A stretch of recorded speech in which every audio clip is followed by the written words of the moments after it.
ഇന്നലെ വന്ന ഒരു പ്രധാനപ്പെട്ട വാർത്തയിലേക്കാണ്. അല്പം ഒന്ന് നമ്മളെ ആശങ്കപ്പെടുന്ന വാർത്തയാണോ എന്ന് ചോദിച്ചു കഴിഞ്ഞാൽ ആണെന്ന് പറയാം. കാരണം ഇന്നിപ്പോ നമ്മുടെ ഈ കമന്റ് ബോക്സിൽ തന്നെ പറയും, ഒരു ന്യൂ ഇയർ ഗിഫ്റ്റ് ആയിട്ട് വലിയൊരു ഷോക്കാണ് സർക്കാർ നൽകിയിരിക്കുന്നത്. നമ്മൾ ഇലക്ട്രിസിറ്റി ബില്ല് കാണുന്നതിന് മുമ്പ് തന്നെ ഷോക്ക് അടിക്കുന്ന അവസ്ഥയാണ്.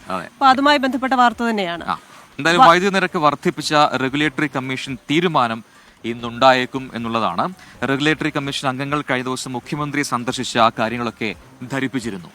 യൂണിറ്റിന് 10 പൈസ മുതൽ 20 പൈസ വരെയാണ് ഉയർത്തിയേക്കുന്നത്. യൂണിറ്റിന് ശരാശരി 34 പൈസയെങ്കിലും കൂട്ടണമെന്നാണ് KSEB ആവശ്യപ്പെട്ടിട്ടുള്ളത്. വിവിധ മേഖലകളിൽ സിറ്റിംഗ് നടത്തി പൊതുജനാഭിപ്രായം കൂടി കേട്ട ശേഷമാണ് നിരക്ക് വർദ്ധിപ്പിക്കാൻ റെഗുലേറ്ററി കമ്മീഷൻ തീരുമാനിച്ചത്. യൂണിറ്റിന് 10 പൈസ മുതൽ 20 പൈസ വരെ ഉയർത്താനാണ് ധാരണ. വേനൽക്കാലമായ ജനുവരി മുതൽ മെയ് വരെ നിലവിൽ അംഗീകരിക്കുന്ന താരിഫിന് പുറമെ 10 പൈസ കൂടി യൂണിറ്റിന് അധികമായി വാങ്ങണം എന്നാണ് KSEB ആവശ്യം. ഇതിലും തീരുമാനമുണ്ടാകും. റെഗുലേറ്ററി കമ്മീഷൻ അംഗങ്ങൾ ഇന്നലെ മുഖ്യമന്ത്രിയെ കണ്ട് കാര്യങ്ങൾ ധരിപ്പിച്ചിരുന്നു. പുതിയ നിരക്ക് വർധനയ്ക്ക് മുഖ്യമന്ത്രി തത്വത്തിൽ അനുമതി നൽകിയതായാണ് സൂചന.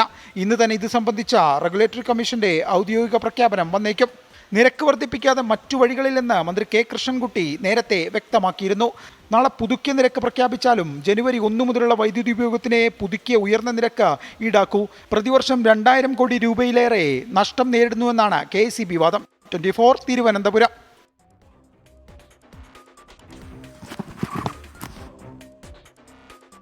അപ്പോൾ അതാണ് 10 പൈസ മുതൽ കൂട്ടെന്ന് പറയുമ്പോൾ അത് ചെറിയൊരു എമൗണ്ട് ആണെന്ന് വെച്ച് കഴിഞ്ഞാൽ നമുക്ക് അറിയില്ല, നോക്കാം. യൂണിറ്റ് ഉപഭോഗം കൂടുന്തോറും ആ നിരക്ക് വർധന ഉണ്ടാകുന്നുണ്ട്. അപ്പോൾ അത് ജനങ്ങൾ നടുവൊടിക്കുമോ എന്നൊക്കെയുള്ള കാര്യങ്ങളിലാണ് ചെറിയൊരു ആശങ്കയുള്ളത്, അല്ലേ?